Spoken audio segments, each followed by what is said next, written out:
saya nggak mau dipasung lagi. Oh dia ngomong, sadar nih. Sadar dia nih, waktu dibangunin dia sadar, saya nggak mau dipasung, saya capek. Di pagar itu, gembok, nggak kebuka. Pagar nggak ada yang rusak.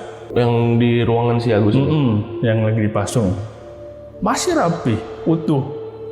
Pasungan nih, kaki, nggak ada yang kebuka sedikit pun. Bautnya, ada rantainya. Tangan juga sama. Pas kita lihat, nggak ada orangnya.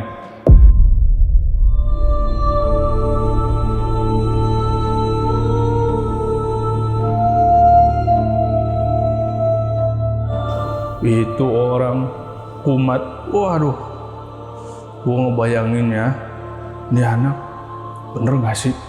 Lo bayangin aja bang, kita kalau dicakar aja pasti sakit. Lidahnya dia sendiri, dia cakar-cakar. Lidahnya dia sendiri, dia cakar-cakar pakai tangan dia sendiri. Gue ngeliat sendiri gitu. Yang tadinya lidah itu jadi satu, dicakar sama dia jadi berapa? Jadi 3.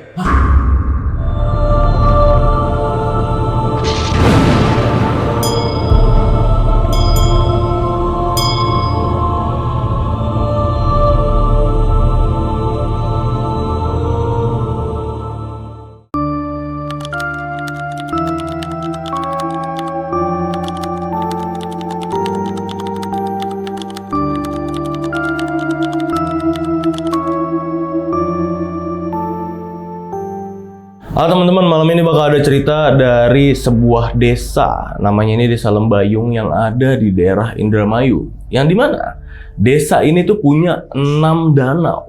Salah satu danaunya ini terkenal angker banget. Tapi sebelumnya kenalan dulu sama orang yang bakal ceritanya ini nih, yang bakal nyeritain. Di sebelah gua udah ada Bang Kum. Halo Bang Kum. Halo Bang Gilang. Datang lagi akhirnya nih, sesuai janji yang di video pertama kemarin. Siap. Ya kan, Bang Kum mau nyeritain cerita horor dari tempat asalnya di desanya, Ya, di Desa Lembayung.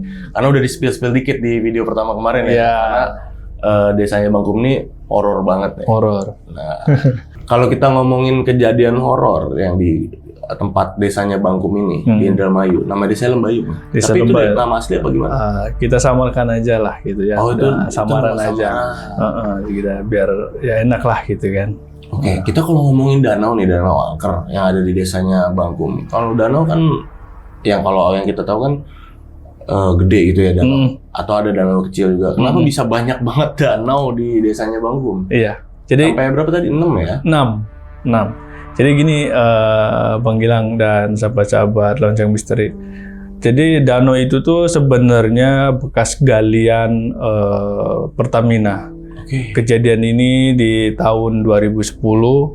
Tuh saya statusnya saya masih pelajar juga, tapi masih ingat karena kejadiannya itu kena korbannya ponakan saya sendiri, makanya saya nggak bisa lupa karena kejadian itu sangat dibilang sedih lah, sakit. Kalau bilang orang mah, aduh nggak bisa dilupain lah kejadian. Korbannya ponakan sendiri? Ponakan saya sendiri bang, sampai ponakan saya itu dipasung. Dipasung.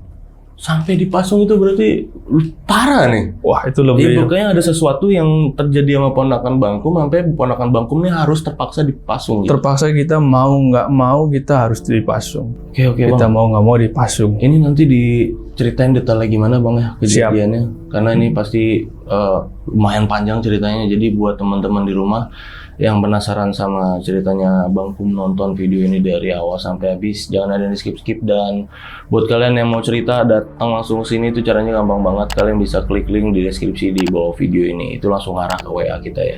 Oke Bang Kum, langsung kita mulai ya ceritanya. Oke. Yuk.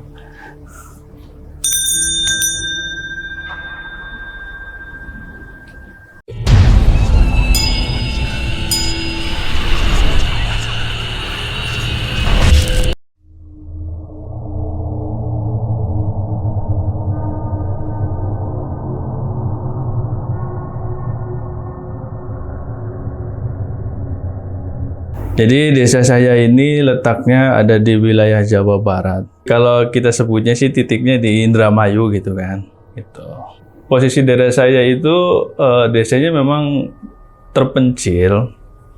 jauh dari namanya jalan raya. Kalau kita masuk itu, kalau dari Jalan Pantura gitu kan, kita lurus. Jadi desa saya itu posisinya di tengah-tengah. Ini desa saya. Dari jalan raya itu ke depan ini 3-4 kilo lah menuju jalan raya. Kanan kiri itu 1 kilo, 2 kilo itu sawah semua. Jadi kalau kita mau lihat pemandangan pagi itu ya hamparan sawah semua. Di desa saya itu dulu ada bekas galian. Itu ada galian bekas dari Pertamina gitu kan, untuk pengolahan minyak. Oh, ada galian Pertamina. Ada di situ, Bang. Nah, di situ ada 6 danau akhirnya dibikin dia. Nggak tahu kenapa itu mangkrek. Balas semua alatnya udah jadi, udah. Sempat berjalan beberapa tahun gitu kan. Sempat berjalan beberapa tahun, kemudian mangkrek. Nggak tahu apa rugi atau gimana, kita nggak tahu kan. Karena memang dulunya sempat kita buat main bola, anak muda-muda di situ main bola, main layangan, semua di situ mancing. Karena memang tempatnya enak lah kalau buat kita, bahasanya anak-anak muda zaman sekarang itu ngabuburit, sore, mancing, main layangan, main bola gitu kan. Belajar motor, karena memang di tengah-tengah danau itu memang kayak ada lahan yang memang kayak lapangan bola, tapi hamparan rumput semua gitu. Nah, di tengah situ ada yaitu alat-alat dari Pertamina gitu kan. Yang mangkrak itu. Di balik itu banyak hal-hal mistis yang mulai bermunculan setelah tidak beroperasinya Pertamina ini. Oke. Termasuk terjadi pada ponakan saya, si Agus. Jadi kebetulan di daerah saya itu yang saya sebutin tadi, tempat itu tuh memang enak suasananya buat mancing, buat main bola. Nah, kebetulan si Agus ini, ponakan saya ini, hobi mancing anaknya.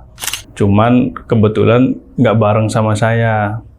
Ponakan saya mancing sendiri. Nah, mancingnya itu pas di danau tersebut. Nah, Danau itu yang ada danau berapa yang sih total? ada 6. Oke. Di Danau Lembayung itu ada 6. Nah, dari 6 itu yang kalau menurut dari kita warga-warga desa Lembayung ini, yang dipancing di ponakan saya ini, si Agus ini, itu adalah pusat dari kalau kita bilang itu kerajaannya lah, kerajaan dari makhluk-makhluk yang penunggu di situ lah. Kerajaan jin gitu ya? Ya bisa dibilang seperti itulah. Sebelum kita masuk ke ceritanya ponakan saya ini, dari 6 danau itu cuma 1 yang nggak bisa kering, yang dipancing sama ponakan saya itu. Kalau musim kemarau nih, 5 kering, 1 doang itu Ada air. ada air, Oh, 1 itu nggak bisa kering ya? Dia? nggak bisa kering. Aneh ya? Nah, di situ. Padahal dalamnya sama, galiannya sama, Iya. tapi nggak bisa kering. Sampai warga tuh sampai ngambilin buat mandi, kalau sumur kita kering ngambil di situ, dan nggak habis. Sampai di situ saya balik lagi ke ponakan saya, si Agus, mancing lah di situ sore-sore. Nah, namanya masih bocah ya, umur belasan lah, masih umur waktu itu kalau nggak salah 10 sampai ya 10 tahun lah tuh anak. Dia mancing di danau itu, Bang Gilang. Sore lah, habis asar dia mancing. Dapat ikan. Nah, memang ikannya ya lumayan besar gitu kan. Sesering-seringnya dia mancing nggak pernah dapat yang segede itulah. Dibawalah pulang sama dia nih.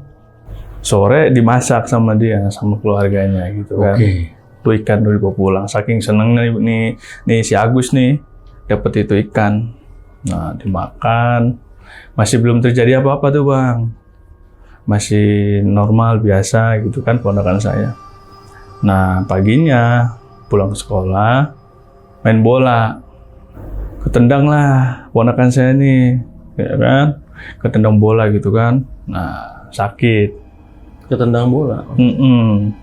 Sakit nih bocah nih. Kalau lagi main bola? Lagi main bola. Kena bola nih? Kena bola gitu kan. Ngantem apa nih? Ngantem di bagian, mohon maaf ya, area vitalnya gitu. Oh, kan. kemaluan gitu? Kemaluannya gitu. Nah, sakit.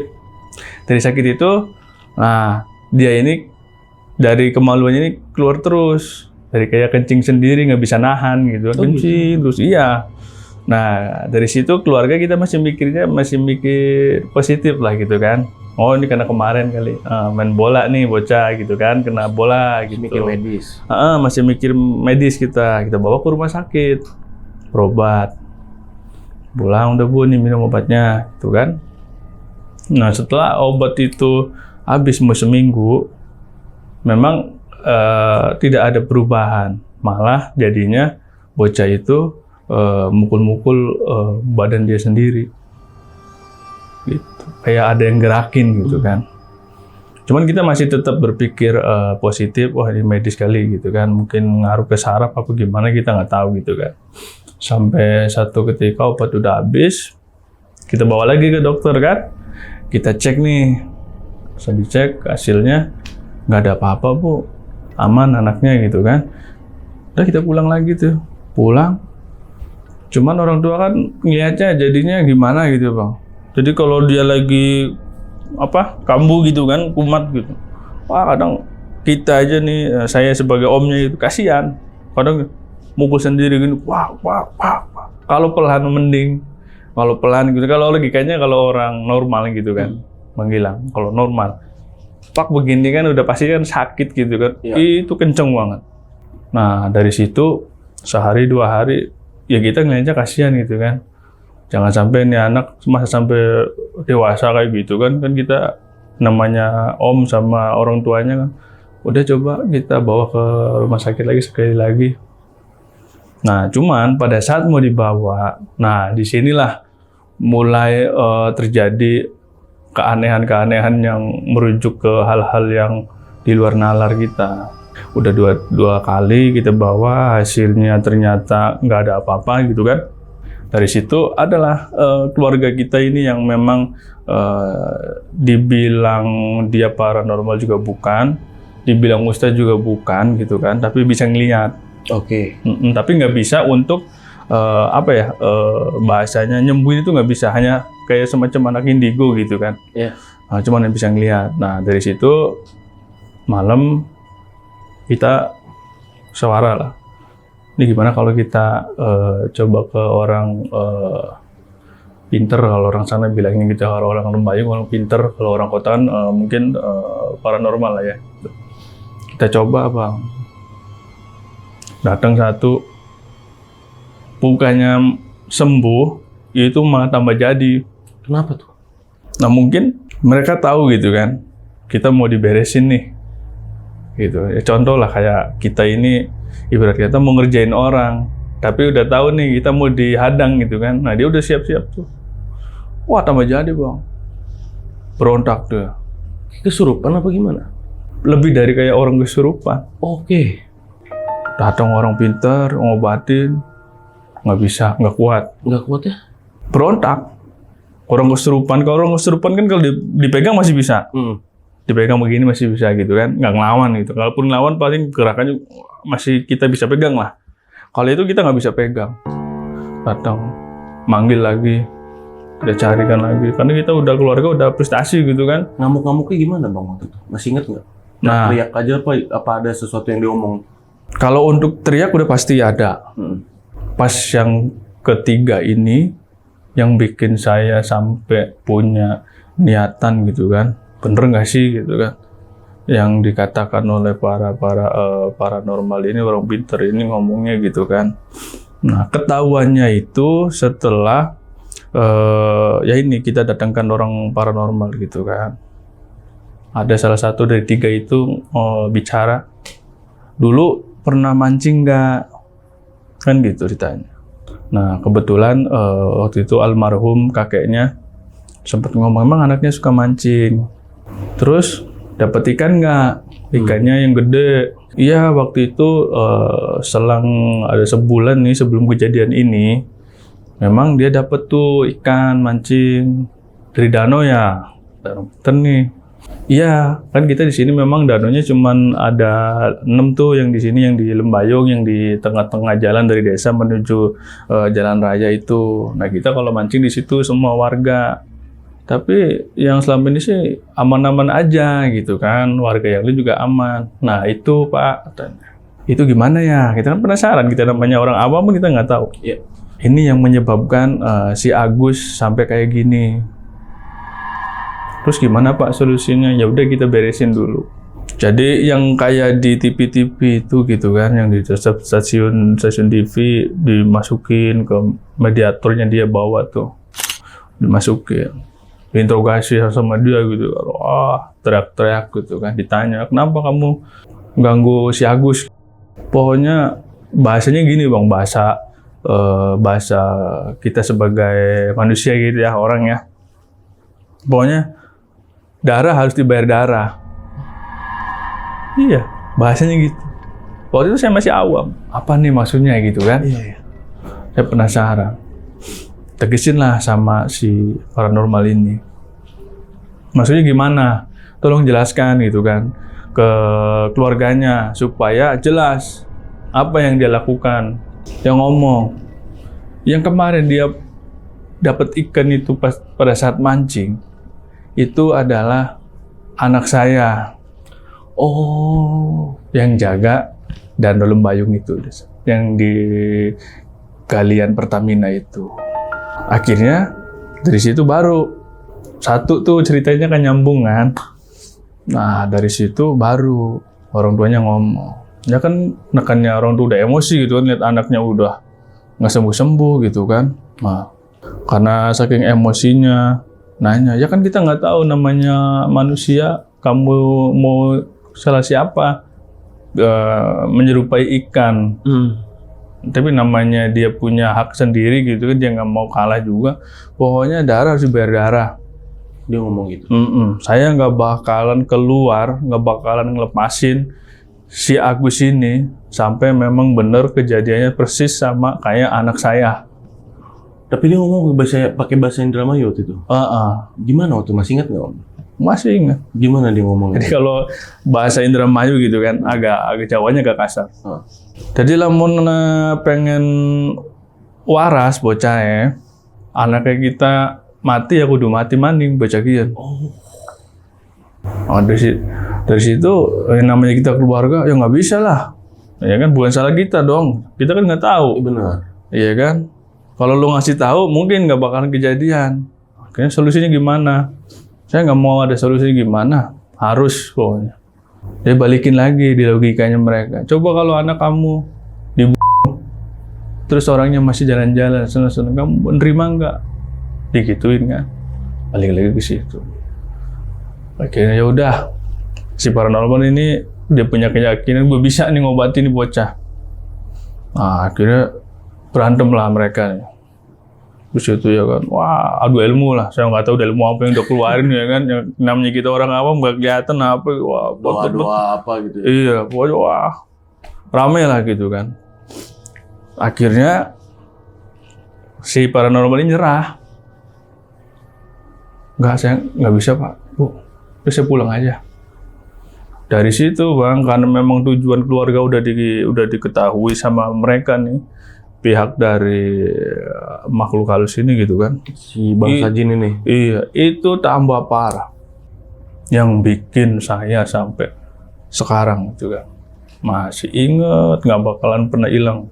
Aduh, pokoknya sedih lah kalau diceritain itu. Kayaknya dari itu anak yang sampai ganteng, putih, hidungnya mancung. Kalau saya jadi anak perempuan Bang, itu saya naksir. Bener. Kalau saya jadi perempuan gitu. Si Agus ini ganteng banget. Ganteng banget, tinggi, hidungnya mancung, putih. Sampai saya akhirnya sempet, Masya Allah, kok gini amat bocah nasibnya gitu kan. Udah berapa lama itu dari kejadian awal? Berarti 2-3 bulan. Selang 3 bulan lah gitu kan. Kejadian itu 3 bulan. 3 bulan sakit tuh? Iya, sakit itu. Kita sampai, ya udahlah orang pinter udah pada angkat tangan gitu kan. Kita bawa lagi ke rumah sakit. Kita di wilayah Indramayu itu karena memang mungkin takutnya kita mikirnya alat medisnya kurang bagus. Kita pindahlah ke Cirebon ke sana kan. Oh. Agak lebih jauh lah. Di sana kan kota yang paling komplit bahasanya. Iya. Nah, di perjalanan Bang, di mobil nih, Jam berapa waktu itu dibawa? Kita waktu itu habis isya, 7:30 sampai jam 8 malam. Malam dibawa? Malam. Oke. Dari rumah kita menuju perjalanan nih, otomatis kita ngelewatin itu danau tuh. Karena nggak ada lagi aksesnya. Nggak bisa muter-muter kemana, udah lewatnya situ aja. Mungkin mereka tahu gitu, wah ini anak mau diobatin lagi nih gitu kan. Nah, lewatin itu udah masuk jalan raya nih. Itu lo tahu nggak apa yang terjadi itu di dalam mobil? Itu orang kumat, waduh, gua ngebayanginnya, ini anak bener nggak sih? Lo bayangin aja bang, kita kalau dicakar aja pasti sakit. Lidahnya dia sendiri, dia cakar-cakar. Lidahnya dia sendiri, dia cakar-cakar pakai tangan dia sendiri. Gua ngeliat sendiri gitu.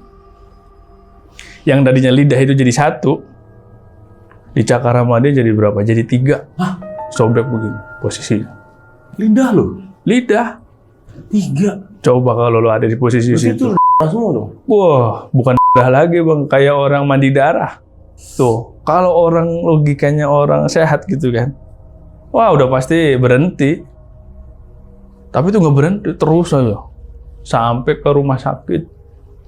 Wah, kita yang di dalam mobil ini udah baca apa aja sebisanya kita megangin, nggak ada yang kuat. Termasuk saya, nggak ada yang kuat. Akhirnya kita bawa ke rumah sakit. Tapi ya namanya di rumah sakit nggak boleh berisik. Dia terus berontak. Akhirnya apa? Ya satu-satunya jalan kita tahan mulutnya gitu kan. Ambil baju, kita lipat bikin banyak gitu kan. Tempelin ke mulutnya gitu kan. Biar dia, maksudnya tangan nggak bisa masuk, gigi nggak bisa gigit dia gitu kan. Lidahnya itu dari atas ke bawah. Takut. Dia berusaha merusak lidahnya itu ya? Itu nggak berhenti di situ bang. Kita bawa ke rumah sakit. Niatnya kita mau ngobatin dia, mau ngecek entah saraf atau apa kan gitu. Akhirnya nggak jadi karena urgent lidah ini. Otomatis kan kalau lidah nggak diobatin dulu nggak bisa makan dia. Iya. Ujung-ujungnya kan kasihan nantinya kemana-mana kan. Kalau manusia nggak makan nggak minum, ujung-ujungnya ya kita ya alhamdulillah sih bisa sembuh dari situ lidahnya ya. Nah, dijahit apa gitu, tapi tetap ngomongnya jadi nggak normal. Oh. Kayak orang cadel gimana sih kalau ngomong? Karena udah nggak normal gitu kan. Udah rusak lidahnya ya? Nah, nggak berhenti di situ bang. Udah sempet dirawat kan semalam di situ. Akhirnya kita mutusin, udah dok, kita keluarga capek. Kasihlah sehari 2 hari. Kasih obat tidur aja disuntik gitu kan. Kita pengen istirahat sambil mikirin solusinya seperti apa. Kita suntik, cas. Kita istirahat tuh sehari sambil mikir gitu kan. Kata dokter gimana Bu kelanjutannya? Ya udah Pak, dok kita bawa pulang. Selang dari situ 3 hari atau 4 hari gitu kan. Tadi lidah bang, yang lebih parah lagi, lebih ekstrim lagi. Bener, lo bayangin mata kalau kena pasir aja. Perih kan? Loh. Ini mah bukan pasir yang masuk. Tangan dia sendiri. Jadi pengennya dia itu dicongkel gitu kan, keluar. Itu kejadiannya malam, jam 12 sampai orang tuanya teriak-teriak malam-malam. Manggil saya, keluarga semua ya kan. Karena di keluarganya ponakan si Agus ini, om yang paling tuanya dia itu cuma 1. Dan itu posisinya lagi kerja di luar kan. Cuman yang ada saya doang gitu kan. Ya mau nggak mau gitu kan. Iya. Wah rame tuh. Megangin dong berarti, rusuh tuh ya malam itu. Wow, nggak ada yang kuat bang. Sampai tiba akhirnya, ya untungnya masih untung lah alhamdulillah gitu. Walaupun sekarang matanya udah katarak ya. Karena satu sebelah kiri. Akhirnya rame tuh malam bang. Wah, kita panggil lagi orang pinter ya kan. Panggil, datang lagi. Kita manggilnya yang nggak usah jauh-jauh gitu kan, karena udah urgent nih.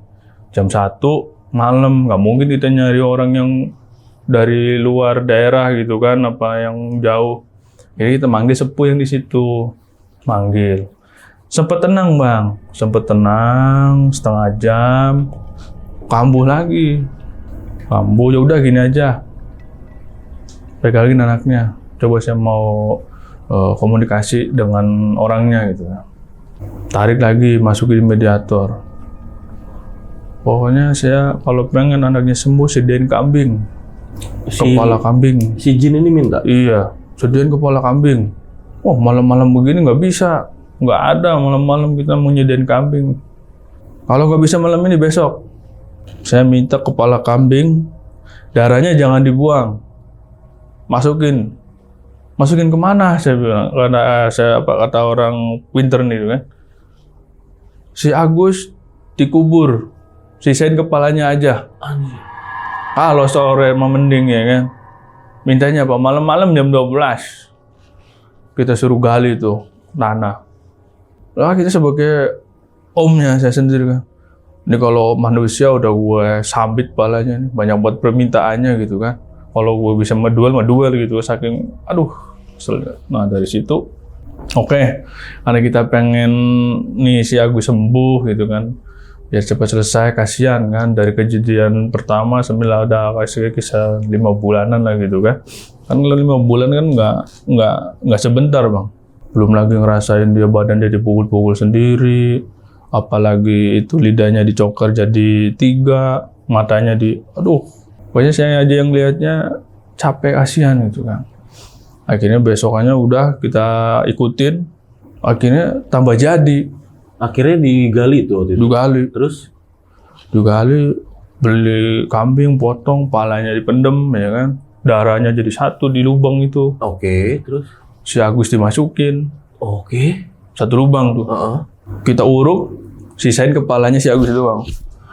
Banyak yang nyaksiin. Dia nggak berontak tapi? Nggak berontak, anehnya memang. Nah itu, diem aja anaknya.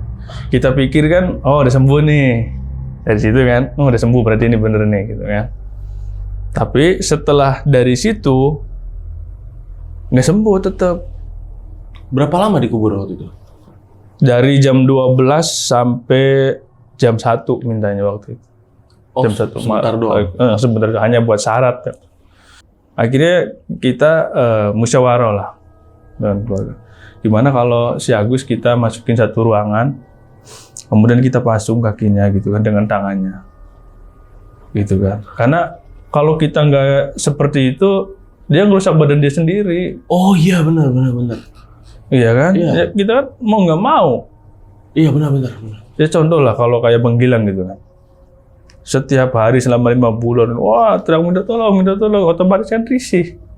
Ini kenapa sih orang gitu kan? Nggak bisa kali sehari diem gitu kan? Akhirnya keluarnya udahlah daripada kita ngerepotin orang lain gitu kan. Tapi tetap kita izin dulu gitu kan sama RT setempat gitu kan. Dimasukin kemana akhirnya? Jadi di rumah kita itu ada satu lahan kosong lah, cukup lah buat satu ruangan mungkin segini persis kayak studio di Lonceng Misteri ini. Jadi kita beli bambu buat dia pagar gitu kan, biar kalau ada hewan nggak bisa masuk lah. Kemudian kita cari kayu buat kaki nih, masukin kan. Nah, kaki dipasung pakai baut buat ngencengin ya? Buat ngencengin kan, biar nggak gerak. Itu nggak baut doang, beli rantai. Wah, beli rantai tuh. Di rantai gembok, trap. Ya kan? Tangan di rantai. Tangan ngikat kemana? Di pojok kanan kiri gitu kan. Oh, dia posisinya diri gini? Apa duduk ya? Duduk aja, duduk gitu. Gini ya? Cuman tangan kiri kanan di... gerak masih bisa, cuman nggak nyampe kena ini, nggak kena ini. Oh, tangan nggak bisa ke badan? Nggak bisa ke badan dan nggak bisa ke mulut. Jadi gerakan masih ada lah. Berarti diikat di tembok apa diikat di tiang panjang nih? Di tiang panjang dari bambu itu yang ditancapin gitu. Tuh. Kemudian kita gembok dari luar. Wah. Cret. Itu kalau zaman sekarang kalau ada orang hamun kena. Tapi kita mau nggak mau gitu kan. Begini aja deh berarti ya? Iya. Nggak bisa ngapa-ngapain ya? Nggak bisa ngapa-ngapain, tapi tetap masih pengen berontak apa gitu. Tapi kan oh dia ngamuk tapi? Yang kita hindarin tuh itu gitu kan. Supaya apa? Ini lukanya belum kering gitu loh. Kasihan, terus kasihan juga sama warga sekitar gitu kan. Udah 5 bulan kayak gitu terus. Tapi apa yang terjadi bang? Setelah kita lakukan itu, di pagar itu, gembok, nggak kebuka. pagar nggak ada yang rusak. Yang di ruangan si Agus ini. Yang lagi dipasung. Masih rapi, utuh. Pasungan nih, kaki. Nggak ada yang kebuka sedikit pun. Bautnya. Bautnya, ada rantainya. Tangan juga sama. Pas kita lihat, nggak ada orangnya. Bocahnya tuh. Kita kaget semua. Wah, hilang, Bang. Malam-malam itu. Mau deket-deket jam 12. Wah. Kita nyariin setengah mati ya kan. Kita berapa tuh 6 orang. Keluarga semua lah, keluarga kita semua gitu kan nyari. Ada yang arah ke barat sama timur kan. Nyarinya kita ke sawah. Jam berapa ketahuan hilang itu? Setelah kita cari dari jam setengah 12. Ketemunya itu jam 1. Enggak, berarti awal tahu hilang jam setengah 12 malam tuh. Jam setengah 12 malam. Nyari tuh akhirnya. Nyari kita kemana-mana. Ketemu akhirnya? Sampai ketemu tuh sekitar jam 1 atau jam 2. Lo tahu nggak Bang? Dia lagi ngapain? Logikanya, kalau orang dia sehat, normal, tanpa ada gangguan dari makhluk-makhluk halus, jin lah maksudnya jin gitu kan. Kita tidur di rumput aja, apalagi rumput kayak sawah, rumput-rumput di jalan, otomatis kan gatel, kecis gitu kan. Kalau itu dia, lo tahu itu apa? Rumput putri malu. Ya, yang ada durinya itu ya. Yang kalau kita pegang dia layu gitu. Nah, banyak tuh. Banyak kan? Itu kan ada durinya tuh. Ya. Lo tahu nggak dia ngapain di situ? Tidur di atas rumput putri malu itu, ngorok. Lo kebayang nggak kalau orang normal nggak bakalan tidur enak kalau tidur di situ? Ada duri lo di situ. Lo iya dong. Dan kemudian telanjang dada pakai celana kolor doang. Posisi jam kurang lebih jam 1 atau jam 2, dingin kan? Posisi tidur di sawah. Posisi tidurnya gimana? Jadi kayak apa tuh anak ayam yang di dalam telur tuh posisinya beginilah. Oh, ngeringkuk. Proses meringkuk begitu. Berarti berdarah-darah dong samping badannya gitu? Enggak ya? Justru enggak. Itu yang bikin kita, wah ini nggak bener nih. Ini nggak bener kata saya. Kita mau bangunin, takutnya dia ngamuk, iya kan? Kita tungguin, kitanya yang bawa pelur gitu kan, pada besok ada yang mau kerjain gitu kan. Mana nih caranya gitu kan? Akhirnya kita satu orang standby, teman mereka takut, satu orang jangan tinggalin saya sendiri, dong sama dia, ntar kalau dia ngamuk, saya yang diembat ada dia. Ya udah, 3 orang sini saya mau manggil orang sepuh dulu gitu kan. Maksudnya kita panggil itu, lihat gitu kan, bisa ditenangin kan dibangunnya. Kalau misalnya terjadi apa-apa kan, kita ada dia gitu kan, ada orang pintar. Jadi itu panggil, bisa nurut, alhamdulillahnya nurut, itu pulang. Tapi dia sadar nih, kondisi sadar. Nah, alhamdulillah dia sadar. Saya nggak mau dipasung lagi. Oh, dia ngomong.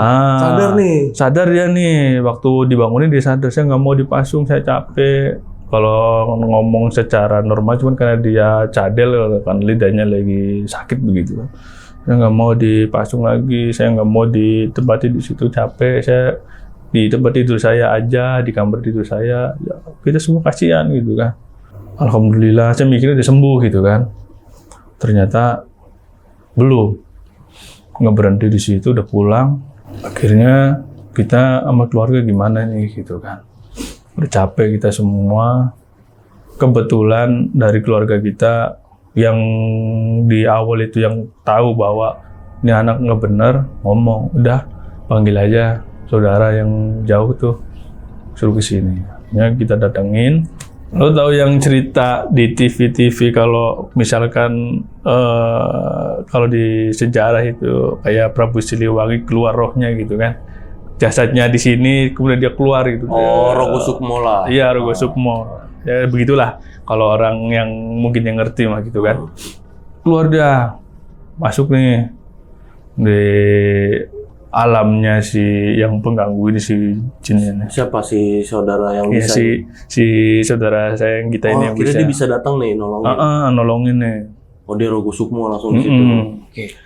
Jagain jasad saya, jangan sampai jatuh ya. Selama saya perjalanan di dimensi lain. Oh, dia ngomong gitu? Ini dia ngomong sendiri. Tolong dijaga ya, jangan sampai saya jatuh Kalau goyang nggak apa-apa, pegang aja. Tapi jangan sampai jatuh. Itu pesannya. Itu perempuan, masih muda. Oh, dia perempuan. Perempuan. Keluar. Nah, kemudian tiba-tiba nih Bang, itu dia keluar tuh ada kali setengah jam gitu kan. Tiba-tiba dia nangis nih, yang kita jagain. Nah, kita bingung. Nah, orang tiba-tiba nangis, katanya nggak ada nih orangnya, kan gitu. Otomatis kan logikanya, kalau rohnya keluar berarti kan kayak orang, mohon maaf Bang ya, berarti kan kayak orang meninggal gitu kan, nggak ada pergerakan apa-apa gitu kan, nggak ada suara apa gitu.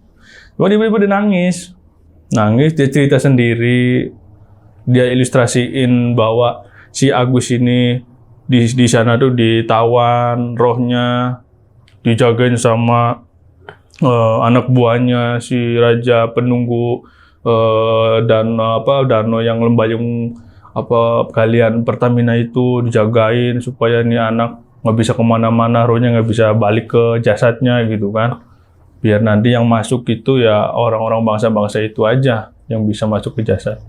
Dia cerita di situ nangis, persisnya kayak saya gini cerita di sini gitu kan, ini bener nggak nih gitu kan. Akhirnya dia cerita kayak gitu. Nah tiba-tiba dia ngomong persis kayak si Agus.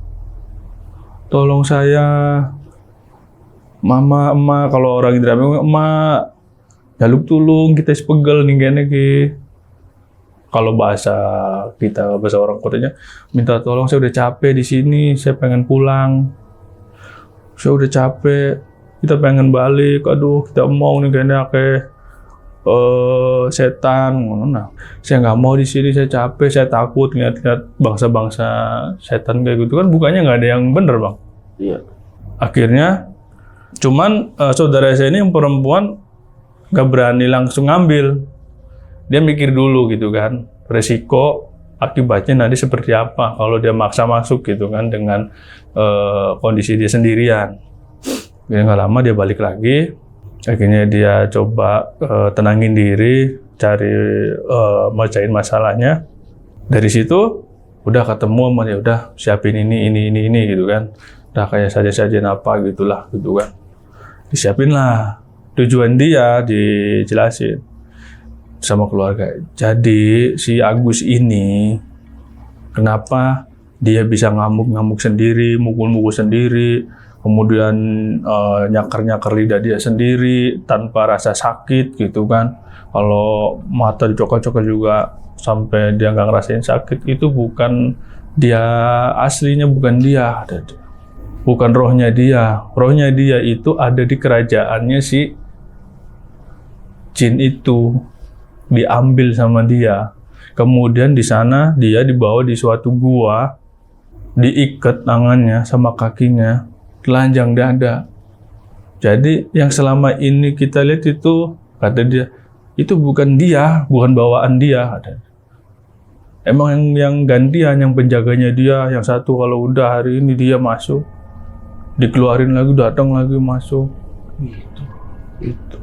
Sampai saya, akhirnya ya udah, katanya gini aja, doain saya, kata si saudara nih yang mau nyembuhin itu kan, doain ya.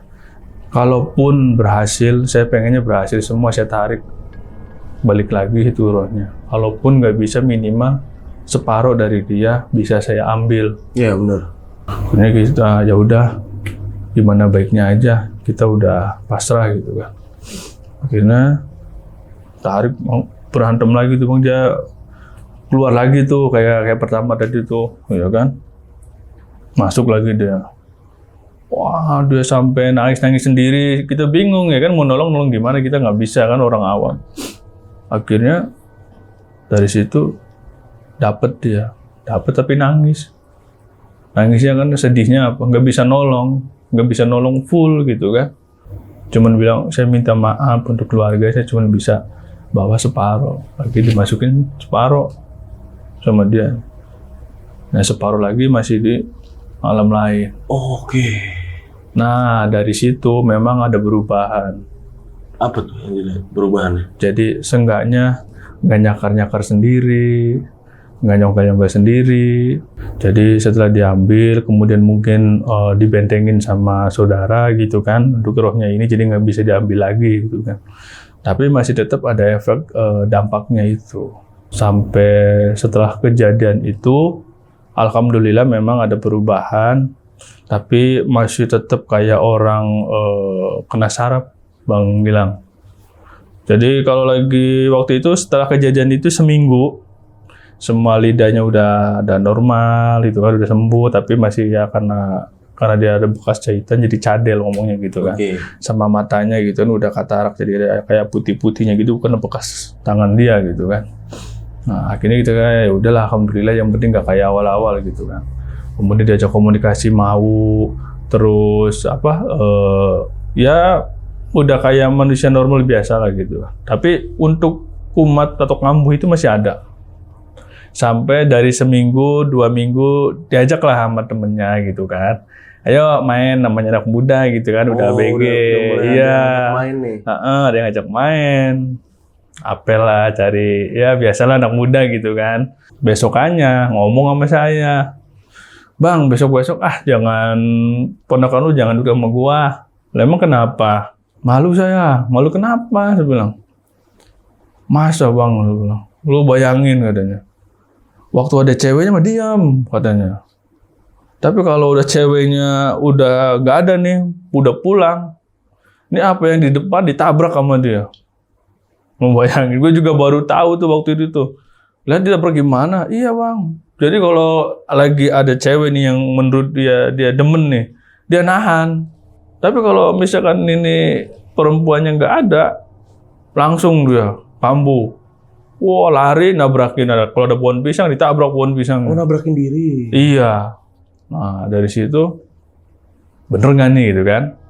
Kita coba lihat. Tapi emang kalau di rumah ya itu udah masih mukul tapi nggak se ekstrim yang awal-awal waktu belum dibalikin separuh. Dari situ kalau yang udah dibalikin masih mending, mukulnya kayak begini doang. Jadi kayak orang, mohon maaf ya Bang ya, jadi kayak orang autis gitu. Oh iya, jadi kayak orang berkebutuhan khusus lah ya. Tapi mukulnya nggak se ekstrim kayak yang awal-awal. Jadi cuman udah. Tapi ini kalau nggak digerakin, kalau dia nahan nih, ada temenan cewek yang dia suka gitu, dia nahan nih. Otomatis otot-ototnya nih pengennya kan lepas. Udah lepasin gitu kan. Tapi kalau dia nahan udahannya, apa yang di depan ditabrak. Dan itu saya baru tahu setelah memang saya coba diajak main sama saya gitu kan. Ternyata emang benar. Tapi ya dari situ kita ambil hikmahnya, kemudian alhamdulillah gitu kan. Sampai sekarang ya alhamdulillah udah nikah, udah punya anak. Gitu. Si Agus ini? Si Agus ini. Tapi berarti agak setengah rohnya masih di sana deh. Dan sekarang keadaannya gimana? Alhamdulillah, dia tetap masih ada gerakan itu yang nggak bisa hilang gitu. Tapi kalau diajak ngomong nyambung? Nyambung, malah jualan sekarang, usaha. Punya istri, punya anak. Berarti nggak ada kelihatan kurang dong ya? Apa kemungkinan emang udah balik full nih sekarang? Alam, kalau untuk sekarang saya, karena saya juga dari situ saya udah lulus sekolah, sibuk kerja, cuman kita hanya via sosial media, dia lihat status dia, kalau di Facebook, di WA, alhamdulillah, udah nikah dan ada yang mau sama dia gitu kan, dari situ saya udah, alhamdulillah. Tapi sampai sekarang dananya masih ada? Masih ada, nggak ada yang berani nguruk, nggak ada. Gede nggak sih dananya? Gede Bang. Gede ya? Gede. Oh masih ada ya dananya sekarang pun? Masih. Jadi kalau kita pulang ke sana, ini danaunya nih. Udah pasti ngelewatin itu. Lewatin ya? Udah pasti, kan aksesnya nggak ada lagi. Dan berarti dikatakan danau itu agak sakral nih buat warga situ? Ya. Bagaimana? Dibilang sakral sih nggak itu ya, cuman angker lah. Angker. Warga berarti lebih menghindari danau itu ya sekarang ya? Kalau untuk menghindari sih nggak, paling ada tata cara untuk kita lewat situ supaya tidak mengganggu antara kita bangsa manusia dengan mereka gitu kan. Nah Bang Kum, ini thank you banget Bang Kum ya udah cerita yang kedua kalinya nih sama teman-teman di rumah. Cerita pertama yang security sampai yang kedua sekarang kejadian di desanya di kampung halaman tercinta. Ini ceritanya epic lah, 2 cerita ini, dan thank you banget udah mau nyeritain semuanya sama teman-teman di rumah. Emang ya sukses terus, pokoknya kerjaannya jaga selalu kesehatan ya Bang ya. Dan buat yang udah nonton nih video ini dari awal sampai habis. Gimana pendapat kalian? Tulis di kolom komentar. Kalau kalian suka sama video ini, jangan lupa di like videonya. Dan buat yang mau cerita datang langsung ke sini tuh caranya gampang banget. Kalian bisa ke link di deskripsi di bawah video ini. Itu linknya itu langsung nyambung ke WA. Oke, akhir kata gue Gilang izin pamit. Bang Kum juga izin pamit. Wassalamualaikum warahmatullahi wabarakatuh.